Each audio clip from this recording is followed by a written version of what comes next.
यदविद्याविलासेन भूतभौतिकसृष्टयः तं नौमि परमात्मानं सच्चिदानन्दविग्रहम्।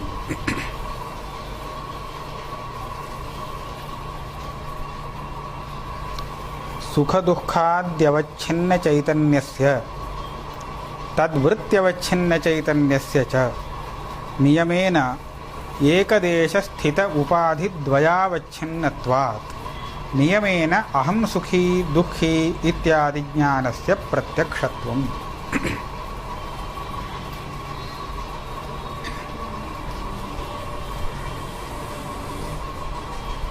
ज्ञान में एक प्रत्यक्षत्व है। वो प्रत्यक्षत्व क्या है? तो यह बताए थे, विषय चैतन्य और प्रमाण चैतन्य दोनों का एक हो जाने पर ज्ञान प्रत्यक्ष बनता है। तो विषयावच्छिन्न चैतन्य, अंतःकरण वृत्त्यवच्छिन्न चैतन्य दोनों के मिल जाने से, जहाँ वह मिल जाता है, दोनों मिल जाते हैं तो वहाँ पर ज्ञान प्रत्यक्षात्मक ज्ञान होता है, ऐसा कहा। अब घटाकार प्रत्यक्ष जहाँ होता है तो वहाँ पर घट और चक्षुर इंद्रिय का संबंध बनता है, संयोग। तर उस संयोग के आधार पर अंतःकरण यहाँ से घट तक पहुँचता है दीर्घ प्रभाकार से, और अंतःकरण की वृत्ति बनती है। वहाँ अंतःकरण की वृत्ति और घट दोनों एक देश में स्थित हो जाते हैं। तो उस समय घटावच्छिन्न और घटाकार वृत्त्यवच्छिन्न दोनों चैतन्य मिल जाते हैं। जैसे घट के अंदर जो आकाश है वह घटाकाश है। यदि घट को हम मठ के अंदर रख देते हैं तो मठ के अंदर जो आकाश है वह और घट के अंदर जो आकाश है ये दोनों अलग अलग नहीं होते। घट को मठ से बाहर रखते हैं तो घटावच्छिन्न आकाश अलग और मठावच्छिन्न आकाश अलग रहेगा। लेकिन घट को मठ के अंदर रख देते हैं तो ये दोनों अलग नहीं बनेंगे, क्योंकि दोनों उपाधि एक देश पर स्थित हो जाती है। तो इस तरह घट रूप विषय, घटाकार वृत्ति, ये दोनों ही एक स्थान पर जब स्थित हो जाते हैं तब वृत्त्यवच्छिन्न विषयावच्छिन्न चैतन्यों का अभेद बनता है। तो ऐसी स्थिति में वह वृत्त्यवच्छिन्न चैतन्य रूप जो ज्ञान है, घट ज्ञान, वह प्रत्यक्षात्मक घट ज्ञान बनता है। इतना कहा। इस लक्षण का और आगे थोड़ा विस्तार करते हैं। दूसरे लक्ष्यों में भी समन्वय दिखाते हैं इस लक्षण का। ये घटाकार घट प्रत्यक्ष में हमने समन्वय किया। जब हमको सुख अथवा दुख होता है तो उस सुख दुख का भी प्रत्यक्ष होता है। तो सुख दुख का जो प्रत्यक्ष है उसमें भी हम लक्षण समन्वय करेंगे। तो वेदांत शास्त्र की दृष्टि से सुख और दुख ये दोनों अंतःकरण में होने वाले हैं, आत्मा में नहीं। इच्छा द्वेषः सुखम दुखम संघातश्चेतना धृतिः एतत् क्षेत्रं समासेन सविकारम उदाहृतम्। गीता के 13वें अध्याय में सुख और दुख को क्षेत्र के धर्म में परिगणन किया गया है, आत्मधर्म में नहीं। सुख और दुख ये दोनों कहाँ पर हैं? तो मन में है, आत्मा में नहीं। अच्छा, और अंतःकरण में जो सुखाकार वृत्ति बनती है, दुखाकार वृत्ति बनती है, वो कहाँ पर है? वो भी अंतःकरण में ही है। तो यहाँ पर दुख और सुख ये विषय भी अंतःकरण में है और तदाकार वृत्ति भी उसी अंतःकरण में है। तो दोनों नियमित रूप से एक स्थान पर रहेंगे। और घट और घटाकार वृत्ति में एक देश में स्थित होने का नियम नहीं है, क्योंकि कदाचित घट तक इसकी वृत्ति पहुंच नहीं पाएगी। अंदर ही घटाकार वृत्ति बन सकती है और घट दूर रह सकता है। लेकिन अपना सुख अथवा दुख जब दिखता है तो उस समय उसका विषय सुख और दुख और तदाकार वृत्ति दोनों ही एक ही अंतःकरण में नियमित रूप से रहते हैं। तो इसीलिए वहाँ विषयावच्छिन्न और वृत्त्यवच्छिन्न चैतन्य नियमित रूप से एक ही रहेंगे। तो इसीलिए अपना सुख और दुख का ज्ञान होना प्रत्यक्षात्मक ज्ञान ही होगा, क्योंकि नियमित रूप से दोनों चैतन्य एक बन जाते हैं और चैतन्य के एक बनने पर वह ज्ञान प्रत्यक्षात्मक बन जाता है। तो इसीलिए अपना दुख और सुख कभी परोक्ष नहीं बनता, वो प्रत्यक्ष ही है। तो यही उसका कारण है। सुख दुखाद्यवच्छिन्न चैतन्यस्य, तो यह बना विषय चैतन्य। तद्वृत्त्यवच्छिन्न चैतन्यस्य च, ये वृत्ति प्रमाण चैतन्य च नियमेन एकदेश स्थित उपाधिद्वयावच्छिन्नत्वा। यहाँ उपाधिद्वय क्या है? एक सुख और दुख विषय, दूसरा अंतःकरण वृत्ति। ये दोनों एक ही अंतःकरण में नियमित रूप से रहते हैं। तो इसीलिए एक देश स्थित होने पर उपाधि दोनों एक देश में यदि स्थित हैं तो उपहित चैतन्य भिन्न नहीं बनता। तो इसीलिए सुखावच्छिन्न चैतन्य और वृत्त्यवच्छिन्न चैतन्य दोनों एक बन जाते हैं। अतः सुखाकार वृत्ति रूप ज्ञान जो है वह नियमित रूप से प्रत्यक्षात्मक ज्ञान ही बनता है। नियमेन अहम सुखी दुखी इत्यादि ज्ञानस्य प्रत्यक्षत्वम्। यहाँ तक हो गया। अब इसके बाद आपत्ति आती है। नन्वेवं स्ववृत्ति सुखादि स्मरणस्यापि सुखाद्यंशे प्रत्यक्षतापत्ति ही इति चेत्। कल सुख अथवा दुख का अनुभव हुआ था और आज हम उसका स्मरण कर रहे हैं, तो आज अभी स्मरण के काल में वो सुख अथवा दुख नहीं है। तो हम जब स्मरण कर रहे हैं, यह स्मरण तो प्रत्यक्षात्मक दुख अथवा सुख का प्रत्यक्ष नहीं, यह तो स्मरण है। स्मरण कभी विषयांश में प्रत्यक्ष नहीं बनता, क्योंकि अतीत का ही स्मरण होता है। तो इसलिए अतीत विषय का जो स्मरण है वह प्रत्यक्ष ज्ञान नहीं है, अतः प्रत्यक्ष लक्षण का लक्ष्य नहीं बनता। तो उसमें उस स्मरण में प्रत्यक्ष लक्षण की अतिव्याप्ति आ जाती है। कैसे? अपना ही सुख अथवा दुख जो पूर्व में अनुभूत हुआ तो उसका आज स्मरण कर रहे हैं। तो इस स्मरण का विषय क्या है? अपना ही दुख अथवा सुख। वो कहाँ पर रहा? अपने ही अंतःकरण में। अच्छा, उसका ज्ञान अर्थात वृत्ति, तदाकार वृत्ति कहाँ पर हुई है? उसी अंतःकरण में। तो जिस अंतःकरण में पूर्व काल में सुख अथवा दुख रूप विषय रहा, तो उसी अंतःकरण में तदाकार स्मृति रूप वृत्ति बनी है। तो विषय और वृत्ति दोनों एक अंतःकरण रूप देश में स्थित हैं। तो विषयावच्छिन्न चैतन्य और वृत्त्यवच्छिन्न चैतन्य दोनों अलग नहीं बनेंगे। तो इस अवस्था में उस स्मरणात्मक ज्ञान को भी प्रत्यक्ष का लक्षण आ जाता है, मिल जाता है। तो प्रत्यक्ष लक्षण की अतिव्याप्ति दोष आ जाता है यहाँ। ठीक है, तो इस दोष का वारण करना चाहिए। नन्वेवं स्ववृत्ति सुखादि स्मरणस्यापि। स्ववृत्ति ऐसा क्यों कहा? दूसरे का जो सुख है अथवा दुख, उसको जानकर यदि यह उसका स्मरण करता है तो उसमें कोई आपत्ति नहीं। कारण यहाँ इस स्मरण का विषयभूत जो सुख अथवा दुख है वह इसके अंतःकरण में नहीं।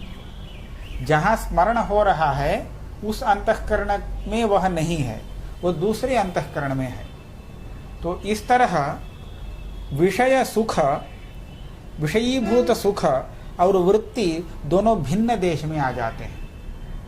इसलिए दूसरे को जो दुख हुआ उसको जान करके फिर जब स्मरण करते हैं तो उस स्मरण में अतिव्याप्ति नहीं है। क्योंकि विषयावच्छिन्न और वृत्त्यवच्छिन्न चैतन्य अलग अलग ही वहां रहते हैं। लेकिन अपना ही स्मरण, जब अपना ही सुख, सुख भी अपना, स्मरण भी अपना, तो इस समय सुख रूप विषय और स्मरण रूप वृत्ति दोनों एक अंतःकरण में रहते हैं, इसलिए वहां पर अतिव्याप्ति आ जाती है। तो इसके परिहार के लिए कहते हैं न तत्र स्मर्यमाण सुखस्य अतीतत्वेन स्मृति रूप अंतःकरण वृत्तेः वर्तमानत्वेन तत्र उपाध्योः भिन्नकालिकतया तत्तदवच्छिन्न चैतन्ययोः भेदात् उपाध्योः एकदेशस्थितत्वे सति एककालिकत्वस्यैव उपधेय अभेद प्रयोजकत्वात्। यहाँ आप देखिए, इस स्थल पर एक घट रखा है, समझिए। तो यही इसी घट के अंदर जो आकाश आ गया वह घटावच्छिन्न आकाश हुआ। इस घट को हटाकर हम दूसरा घट उसी स्थान पर रख देते हैं। तो अब यहाँ एक घटाकाश है। अब पूर्व में जो घटाकाश रहा और अभी जो घटाकाश है वर्तमान में, ये दोनों घटाकाश एक हैं अथवा भिन्न? एक है। यद्यपि घट अलग अलग है, उपाधि अलग है, किंतु स्थान एक है। उसी स्थान पर यह घट, दूसरा घट आया है। तो इसलिए एक देश स्थित होने पर घट रूप उपाधि भिन्न होने पर भी, भिन्न भिन्न काल में होने पर भी दोनों से अवच्छिन्न चैतन्य में कोई भेद नहीं आता। ऐसा मान करके हमने शंका की थी।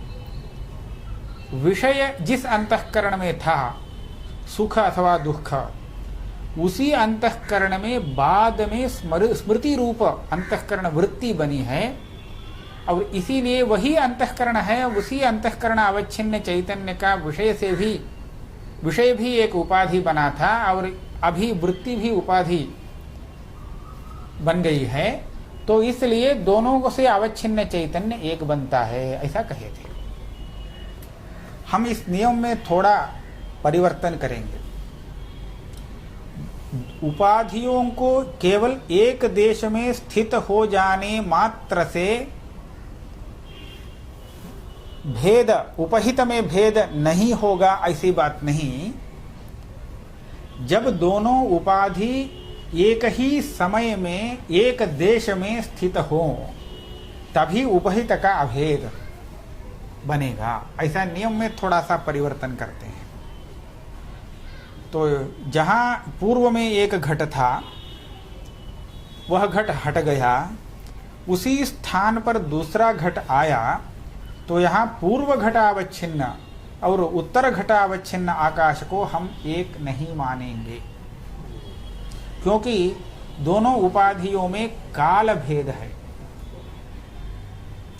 इसलिए केवल स्थान के अभेद हो जाने से उपहित अभिन्न नहीं होता, किंतु उपाधियों को एक स्थान में रहने के साथ साथ एक काल में होना आवश्यक है, तभी उपहित का अभेद बन सकता है। तो ऐसा नियम यदि लगाते हैं तो अतिव्याप्ति का वारण हो जाएगा, क्योंकि यहाँ दो उपाधि कौन कौन है? एक सुख, दूसरा उपाधि वृत्ति। सुख और वृत्ति एक समय में उस अंतःकरण में नहीं है।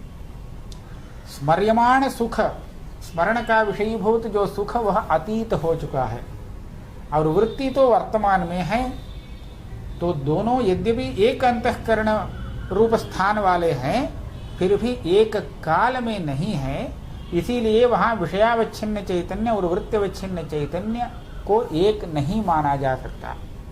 तो इसलिए प्रत्यक्ष का लक्षण वहां पर नहीं आता है, अतः दोष नहीं, यह कह रहे हैं। तत्र स्मर्यमाण सुखस्य अतीतत्वेन, जिस सुख का अभी स्मरण हो रहा है वह सुख अभी नहीं है, वह अतीत हो चुका है। स्मृति रूप अंतःकरण वृत्ते है वर्तमानत्वेन, स्मृति अभी है वर्तमान में। तत्र उपाध्योः भिन्नकालिकतया, वहाँ विषय और वृत्ति दोनों भिन्नकालीन बन जाते हैं, उपाधि दोनों उपाधि, इसलिए विषयावच्छिन्न चैतन्य और वृत्त्यवच्छिन्न चैतन्य दोनों भिन्न बन जाते हैं। तत्तदवच्छिन्न चैतन्ययोः भेदा, यहाँ सुखावच्छिन्न चैतन्य वृत्त्यवच्छिन्न चैतन्य एक नहीं, दो अलग अलग है, क्योंकि एकदेश उपाध्योः एकदेशस्थत्वे सति एककालिकत्वस्यैव उपधेया भेद प्रयोजकत्वात्। जब दोनों उपाधि एक काल में एक स्थान पर रहते हैं तभी उपहित चैतन्य का भेद नहीं होता। यदि एक काल में भिन्न स्थान में रहते हैं तो भी चैतन्य भिन्न बन जाएगा, भिन्न काल में एक स्थान पर रहते हैं तो भी चैतन्य भिन्न बन जाएगा। तो यह कहा यदि च एकदेशस्थत्वमात्रम् उपधेया भेद प्रयोजकम् तदा पूर्वम् अहं सुखी इत्यादि स्मृतौ अतिव्याप्ति वारणाय वर्तमानत्वं विषय विशेषणं देयम्। इस अतिव्याप्ति का परिहार दूसरे प्रकार से भी किया जा सकता है। अभी हमने दोनों चैतन्यों को अलग बना दिया, क्योंकि दोनों उपाधि एक देश में स्थित होने पर भी भिन्न काल में स्थित है। यदि आप ऐसा कहेंगे भिन्न काल में स्थित होने से कोई बात नहीं, देश एक होने पर दोनों उपाधियों से उपहित एक ही रहेगा। ऐसा है, एक काल में भिन्न देश में दो उपाधि हैं तो उपहित भिन्न बनेगा, लेकिन एक देश में भिन्न काल में दो उपाधि हैं तो उपहित भिन्न नहीं बनेगा। केवल देश के भेद से ही उपाधि का भेद उपहित का भेदक है, और देश यदि अभिन्न है तो उपाधियों को भिन्न काल में रहने पर भी उपहित भेदकत्व आ जाता है। नहीं, उपहित भेदकत्व नहीं आता है भिन्न काल में रहने पर भी। यदि ऐसा आग्रह आप करेंगे तो यह समाधान नहीं बन सकता है। यद्यपि यहाँ स्मर्यमाण सुख गत दिन का है और स्मृत्याकार वृत्ति आज वर्तमान है, किंतु दोनों ही एक ही अंतःकरण में है ना, दोनों का आधार एक ही अंतःकरण है। इसी अंतःकरण में पूर्व में सुख हुआ था और इसी अंतःकरण में आज वृत्ति हुई है, तो इसलिए वहाँ उपहित का अभेद अवर्जनीय है। ऐसा यदि मानते हैं तो हम इस अतिव्याप्ति को दूर करने के लिए दूसरा एक मार्ग बताते हैं। वो क्या है? लक्षण में थोड़ा परिष्कार करेंगे। लक्षण क्या था? विषयावच्छिन्न चैतन्य और वृत्त्यवच्छिन्न चैतन्य का अभेद, ऐसा कहा था ना। तो विषय में वर्तमानत्व ऐसा एक विशेषण जोड़ते हैं। वर्तमान विषयावच्छिन्न चैतन्यस्य वृत्त्यवच्छिन्न चैतन्येन अभेदः। तो जब विषय वर्तमान हो करके विषयावच्छिन्न चैतन्य और वृत्त्यवच्छिन्न चैतन्य एक बनता है तो तभी ज्ञान प्रत्यक्ष बनता है, अन्यथा नहीं। तो अब बहुत सुगम है। यहाँ पर वृत्ति वर्तमान है लेकिन विषय अतीत हो चुका है, वर्तमान नहीं है। अतः वर्तमान सुखावच्छिन्न चैतन्य अभिन्नत्व यह सुखाकार वृत्त्यवच्छिन्न चैतन्य में नहीं आता, इसलिए लक्षण नहीं आया, अतिव्याप्ति हट गई। यदि च एकदेशस्थत्वमात्रम् उपधेय अभेद प्रयोजकम् तदा पूर्वम् अहं सुखी इत्यादि स्मृतौ अतिव्याप्ति वारणाय वर्तमानत्वं विषय विशेषणं देयम्। विषय में वर्तमानत्व एक विशेषण लगा देना चाहिए, तो हो गया, एक आपत्ति हट गई। इसके बाद दूसरी आपत्ति है, अतिव्याप्ति ही है यह भी। नन्वेवम् अपि स्वकीय धर्माधर्मौ वर्तमानौ यदा शब्दादिना ज्ञायेते तदा तादृश शाब्द ज्ञानादौ अतिव्याप्ति। अभी आपको क्या चाहिए प्रत्यक्ष बनने के लिए? विषय और वृत्ति दोनों को एक स्थान में स्थित होना चाहिए और एक विषय को वर्तमान होना चाहिए, यही ना? हाँ। अब कोई व्यक्ति है बड़ा बड़ा धार्मिक है, तो उसको हम कहते हैं आप धार्मिक हैं, त्वम धार्मिकोसी। उसको समझ में तो आएगा? क्या समझ में आएगा? अहम धार्मिकोस्मि, यही ना समझ में आएगा? हाँ। तो यहाँ पर उसका धर्म कहाँ पर है? उसके अंतःकरण में है और वर्तमान है, इसीलिए वर्तमान में प्रयोग किया गया है। त्वम धार्मिकः असि, तुम इसी समय धर्म वाले हो। तो मैं अभी धर्मवान हूँ, धार्मिक हूँ, यही ना उसका ज्ञान बनेगा। तो यहाँ पर इस ज्ञान का विषय हुआ धर्म, और ये धर्म कहाँ पर है? धर्मी माने वह धर्मी क्या है? अंतःकरण। तो आत्मा में तो यहाँ कोई धर्म नहीं रहता, तो अंतःकरण में यह धर्म पुण्य है। और बोध, इस शब्द से जो शब्द बोध, वृत्ति कहाँ, वृत्ति ज्ञान कहाँ पर आई है? वृत्ति तो वो भी वहीं पर, उसी अंतःकरण में। तो जिस अंतःकरण में पुण्य है, उसी अंतःकरण में उस पुण्य ज्ञानात्मक वृत्ति भी आ गई है। तुम धार्मिकोसी, इस शब्द प्रयोग से, इस वाक्य से। तो यहाँ पर ऐसा हो गया, यह ज्ञान, वृत्ति ज्ञान जिस समय में है, तो उसी समय उसका विषय पुण्य भी वहीं पर है। तो विषय वर्तमान भी है, एक देश में स्थित भी है। तो यहाँ वर्तमान विषयावच्छिन्न चैतन्य और वृत्त्यवच्छिन्न चैतन्य दोनों मिल जाते हैं, एक बन जाते हैं। तो धर्म विषय का ज्ञान यह प्रत्यक्षात्मक बन जाएगा। धर्म कभी प्रत्यक्ष नहीं, पुण्य पाप ये तो अतीन्द्रिय है, तो पुण्य पाप का कभी प्रत्यक्षात्मक ज्ञान नहीं बनता। इसलिए उसको कहना पड़े, उसको प्रत्यक्ष हम नहीं मान सकते।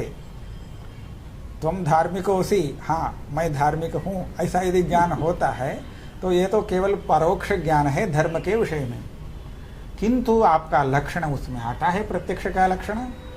तो इससे क्या हुआ? यह अतिव्याप्ति दोष हुआ उस लक्षण का। परोक्ष ज्ञान में प्रत्यक्ष ज्ञान के लक्षण का जाना, चला जाना, यह है अतिव्याप्ति दोष। इसी दोष को यहाँ कह रहे हैं, नन्वेवं स्वकीय धर्माधर्म। धर्म और अधर्म का स्वकीय ऐसा विशेषण दिया। दूसरे का पुण्य को दूसरा समझता है तो यहाँ कोई बात नहीं, क्योंकि दोनों अलग अलग स्थान पर हैं। इसलिए स्वकीय धर्माधर्मों वो भी वर्तमानों यदा शब्दादिना ज्ञायेते तदा तादृश शाब्द ज्ञानादौ अतिव्याप्ति ही प्रत्यक्ष लक्षणस्य, प्रत्यक्ष लक्षण की अतिव्याप्ति बनेगी। कैसे? तत्र धर्माद्यवच्छिन्न चैतन्य तद्वृत्त्यवच्छिन्न चैतन्ययोः एकत्वादिति चेत्, वहाँ पर विषय है धर्म, वो वर्तमान भी है, और विषयावच्छिन्न चैतन्य, धर्मावच्छिन्न चैतन्य और तदाकार वृत्त्यवच्छिन्न चैतन्य दोनों एक बनेंगे, क्योंकि ये दोनों धर्म और वृत्ति एक ही अंतःकरण में स्थित हैं। अतः प्रत्यक्ष का लक्षण उसमें आ जाता है। इति चेत ना, तो इस अतिव्याप्ति का परिहार करने के लिए लक्षण में थोड़ा परिष्कार आवश्यक है, एक विशेषण जोड़ना पड़ता है। विषय में योग्य ऐसा विशेषण लगाना पड़ता है। न योग्यत्वस्यापि विषय विशेषणत्वात्, पूर्व में वर्तमान विषय ऐसा एक विशेषण देते थे ना, दिए थे, तो अभी उसके साथ और एक विशेषण जोड़िए, योग्य वर्तमान विषय। उस विषय को योग्य भी होना चाहिए, और धर्म अधर्म ये अयोग्य हैं प्रत्यक्ष के लिए। इसलिए वर्तमान होने पर भी योग्य वर्तमान विषयावच्छिन्न चैतन्याभिन्नत्व उस वृत्ति में, वृत्ति ज्ञान में नहीं आता है, तो इसीलिए वारण हो गया, लक्षण को हटा दिया।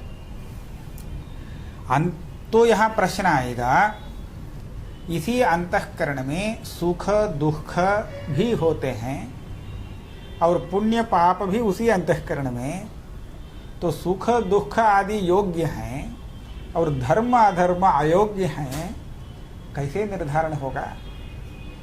इसमें क्या प्रमाण है? तो किस आधार पर अंतःकरण धर्म में कुछ अयोग्य हैं, अंतःकरण में होने वाले हैं, इसलिए अंतःकरण धर्म ऐसा कहे जाएंगे, उसमें सुख दुख आदि योग्य हैं और धर्म और अधर्म, पुण्य और पाप ये अयोग्य हैं, किस आधार पर यह विभाग किया जाएगा? तो कहते हैं इसके लिए अनुभव ही एक शरण है। अंतःकरण धर्मत्व अविशेषेपि किंचिद योग्यम किंचिद अयोग्यम इत्यत्र फल बल कल्प्यः स्वभाव एव शरणम।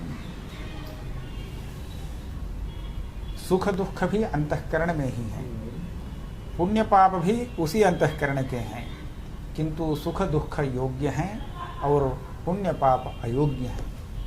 इसके लिए नियामक क्या है? फल बल कल्प्यः स्वभावः। सुख और दुख का यह स्वभाव है प्रत्यक्ष होना, प्रत्यक्ष दिखते हैं। पुण्य और पाप का वही स्वभाव है जो योग्य नहीं बनते हैं, प्रत्यक्ष योग्य नहीं बनते हैं। किसी दूसरा, कोई भी दूसरा कारण नहीं बता सकते हैं। तो ये कैसे उसका स्वभाव का ऐसा है, अग्नि जो है उष्ण रहता है और जल शीत, क्यों ऐसा? इस प्रश्न का कोई उत्तर रहेगा क्या? स्वभावात् तद्व्यवस्थिति ही। अग्निरुष्णः जलम शीतम स्वभावात् तद्व्यवस्थिति ही, यही उसका स्वभाव है। जल का स्वभाव शीत होना ही है, तो क्यों यहाँ वहाँ हेतु का कोई प्रश्न भी नहीं, उत्तर भी नहीं, तो उत्तर यही है स्वभाव। तो इसी तरह पुण्य और पाप का यह स्वभाव है जो प्रत्यक्ष नहीं देख पाते हैं, और सुख दुख इनका स्वभाव उस तरह का है जो प्रत्यक्ष देखते हैं। तो कहते हैं यह स्वभाव एव शरणम। फिर ऐसा स्वभाव, इस स्वभाव का कैसे पता चलता है? तो कहते हैं फल बल कल्प्य। आप स्वयं समझ सकते हैं, पुण्य और पाप का नहीं आप समझ पाते हैं, पुण्य और पाप का दर्शन नहीं होता है और सुख दुख आदि का तो प्रत्यक्ष ज्ञान होता है। तो यही जो ज्ञान होना न होना, इस फल के आधार पर आप निर्णय कर सकते हैं, हाँ यह योग्य है, इसका स्वभाव ऐसा है, और उसका स्वभाव अयोग्य है, अयोग्य होना उसका स्वभाव है, ऐसा निर्णय कर सकते हैं। दूसरा कोई उत्तर नहीं है। फल बल कल्प्यः स्वभाव एव शरण। तो इस तरह का उत्तर सुन करके पूर्व पक्षी समझता है, नैयायिक, ये तो एक दुर्बल उत्तर है। जब दूसरा माने प्रबल कारण आप नहीं बता पाए तो अंततः आकर के स्वभाववाद के शरण में गए। तो आपकी शक्ति का तो ह्रास हुआ। तो सिद्धांती कहते हैं यह मेरा ही उत्तर नहीं, आपका भी यही उत्तर बनेगा, पूर्व पक्षी का भी। कैसे? अन्यथा न्यायमतेपि आत्मधर्मत्व अविशेषेपि सुखादिवत धर्मादेः प्रत्यक्षत्वापत्ति ही दुर्वारा। आप नैयायिक हो, आपके मत में ज्ञान, सुख दुख, इच्छा, धर्म अधर्म ये सब आत्मा में होते हैं। तो आत्मा का विशेष गुण, पुण्य पाप भी उसी का विशेष गुण है, सुख दुख आदि भी ही आत्मा का ही विशेष गुण है। तो ऐसी स्थिति में सुख दुख आदि का तो मानस प्रत्यक्ष होता है और धर्म अधर्म, पुण्य पाप का मानसिक प्रत्यक्ष नहीं होता। क्यों? कारण बताइए। तो यही स्वभाव फल बल कल्प्यः स्वभाव एव शरणम। तो यही है। तो यश्चोभयो समो दोषः परिहारोऽपि वा समः नैकः पर्यनयोक्तव्यः तादृगर्थ विचारणे। यह एक न्याय है। जहाँ दोनों के पास दोष समान है, दोष का परिहार भी समान है, तो ऐसी स्थिति में उस दोष को कहना नहीं चाहिए, उद्भाव और दोष का उद्भावन नहीं करना चाहिए। तो उसी तरह की स्थिति है। न चैवमपि सुखस्य वर्तमानता दशायां तुम सुखी इत्यादि वाक्यजन्य ज्ञानस्य प्रत्यक्षता स्यात् इति वाच्यम। अब नैयायिक पूछता है, वह नहीं जानता है यहाँ पर अतिव्याप्ति देना उचित है अथवा नहीं। उसके दर्शन के अनुसार यह परोक्ष ज्ञान होगा। ऐसा है, आप सुखी हैं अभी समझिए, और सुख वर्तमान है, सुख को अनुभव कर रहे हैं, सुख का अनुभव। तो हम आपसे कहें तुम सुखी, आप सुखी हैं, तो मेरे वाक्य से तो आपको कोई ज्ञान होगा, अहम सुखी इत्याकार के ज्ञान होगा। तो यह ज्ञान कहाँ पर उत्पन्न हुआ? आपके अंतःकरण में। और इस ज्ञान का विषय क्या है? आपका सुख, वो भी वहीं पर है। ये सुख कोई अतीत नहीं, अभी वर्तमान में है, योग्य भी है। तो ऐसी स्थिति में मेरा जो वाक्य है आप सुखी हैं, इस वाक्य से जो ज्ञान उत्पन्न हुआ शाब्द ज्ञान, तो इस शाब्द ज्ञान में प्रत्यक्ष लक्षण की अतिव्याप्ति है। क्यों? प्रत्यक्ष लक्षण में क्या क्या आ गया है? वृत्ति और उसका विषय दोनों को एक स्थान में रहना चाहिए, विषय को योग्य होना चाहिए और वर्तमान होना चाहिए। इतना ही आपने कहा है। तो आप जब सुखी हैं उसी समय मैंने यह कहा आप सुखी हैं। तो इस वाक्य से जो ज्ञान उत्पन्न हुआ उस ज्ञान का विषय है आपका सुख, वो तो योग्य विषय है और वर्तमान भी है, उसी अंतःकरण में स्थित है। तो यहाँ पर वर्तमान योग्य विषयावच्छिन्न चैतन्य और वृत्त्यवच्छिन्न चैतन्य दोनों का एक होना आवश्यक है। अतः वाक्य से उत्पन्न होने वाला यह ज्ञान प्रत्यक्ष बन जाएगा। शाब्द ज्ञान में प्रत्यक्ष लक्षण की अतिव्याप्ति है। वाक्य से जो होता है ज्ञान वो तो शाब्द बोध है, प्रत्यक्ष नहीं, शाब्द ज्ञान है। और प्रत्यक्ष का लक्षण इस शाब्द ज्ञान में आ जाता है। तो इसीलिए अतिव्याप्ति दोष हुआ ना। तो उत्तर देते हैं इष्टत्वात्, ये अतिव्याप्ति नहीं। ऐसी स्थिति में शब्द से भी प्रत्यक्षात्मक ज्ञान होता है। आप जब सुखी हैं, वर्तमान में जब सुख है आपके पास, उस समय भगवान सुखी ऐसा कहने पर इस वाक्य से जो ज्ञान होता है वो परोक्ष ज्ञान नहीं, वो यद्यपि शब्द प्रमाण से उत्पन्न हुआ किंतु वह प्रत्यक्ष ही है। एक उदाहरण देखिए, बताते हैं। आप यहां पर हैं, आप इनको नहीं जानते ऐसा समझिए, लेकिन सामने ये बैठे हैं, ये तो पता चलता है। तो हम इनका परिचय कराते हैं, ये मिश्रा जी हैं। तो आप मिश्रा जी को प्रत्यक्ष देखते हैं अथवा परोक्ष? मेरे इस वाक्य से आपको जब पता चला ये मिश्रा जी हैं, तो ये ज्ञान क्या परोक्ष हुआ? ये तो प्रत्यक्ष है। इतना ही नहीं, जब हम एक दशमस्त्वमसि इत्यादि कहते हैं, तो वहां पर 10 लोग नदी को तैर करके पार करके आए हैं। 10 लोग निकले थे, उस समय पता था। आने के बाद एक बार गिन लिया 10 लोग भी प्रत्येक एक एक करके सबको गिन लिए, लेकिन 9 आदमी ही मिल रहे हैं 10वां नहीं आ रहा है। सभी लोग परिगणन कर चुके हैं, लेकिन एक आदमी गायब है। तो कहाँ गया? खौन गया? कोई एक तो गया है नदी में, लेकिन यह पता नहीं चल रहा है खौन गया नदी में। तो ऐसी स्थिति में वो दशम जो है, 10वां, वो जो खो गया है, उसको लाने के लिए एक दूसरा आदमी आता है।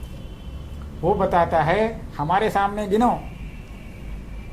तब गिनते आया, ये 9वां है, 9वां तक आया। आगे दशमस्त्वमसि। जो गिनने वाला जो आदमी है, अरे तुम ही दशम हो। यहाँ देखिए बड़ा विचित्र है।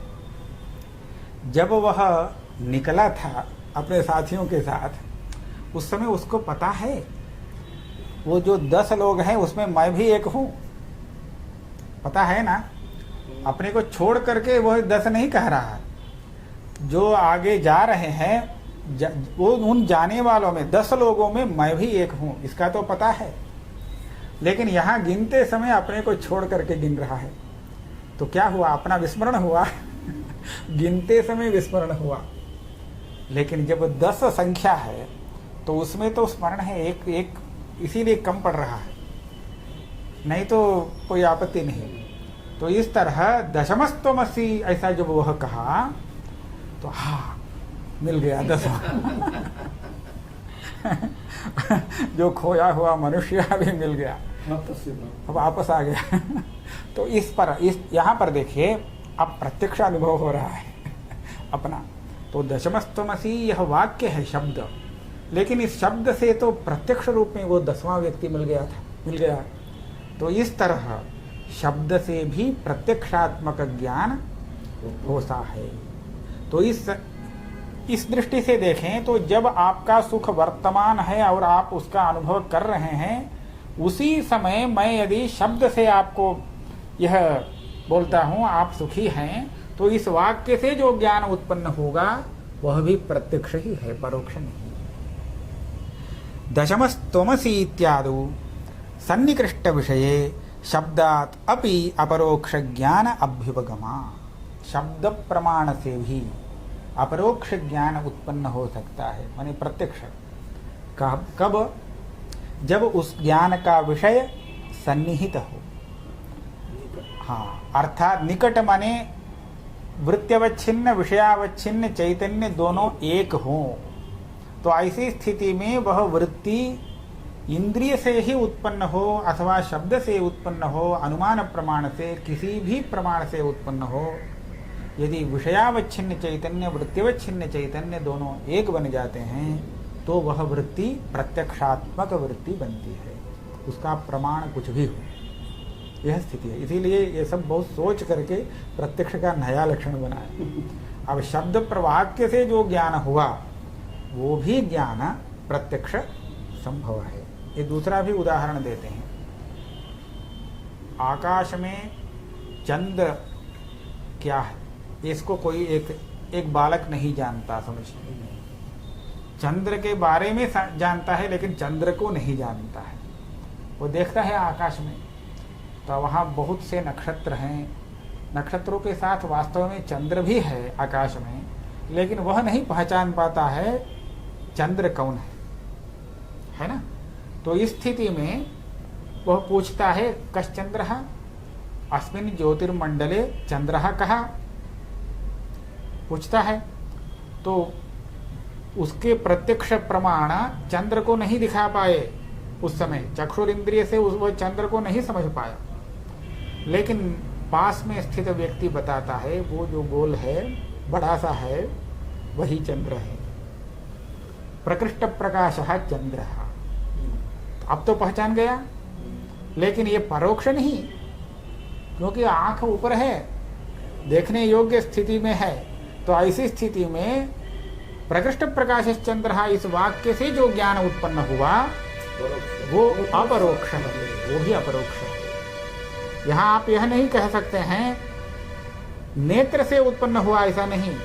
यदि नेत्र चक्षुरिंद्रिय से वह ज्ञान उत्पन्न होता तो पूर्व में क्यों नहीं उत्पन्न हुआ। इसलिए उस ज्ञान का असाधारण कारण यही शब्द है, प्रकृष्ट प्रकाश चंद्र।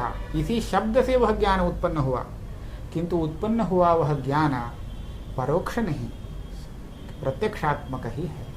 तो ऐसी स्थिति में हम वहाँ प्रत्यक्ष लक्षण का समन्वय इष्ट मानते हैं। दशमः त्वमसि इत्यादौ सन्निकृष्टविषये शब्दात् अपि अपरोक्षज्ञान अभ्युपगमः।